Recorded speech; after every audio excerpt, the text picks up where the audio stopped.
Ребята наверху, на самом верху, выставляли зарождение. Но это штольни, они как бы не природные пещеры. Ага. Ну вот это вот. Знаешь, у них есть, у них свои сети, они пускают ловят рыбу. Тоже плывет, он не увидит, не снимет. Окей, комунат.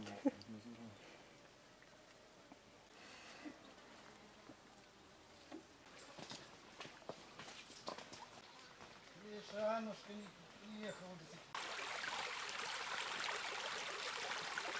Ci sono le pietre dei desideri. Смотри, нужно загадывать, вот когда загадываешь желание. Ti metti un desiderio Потихоньку вот из камней e metti le pietre così выстраиваешь какую-нибудь фигуру. e fai una figura. И камень отличный. Собираешь фигуру. Потом не по-своему.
Там уже внизу можно походить в тапочках. А так, если кто-то лазит, придется выкрутки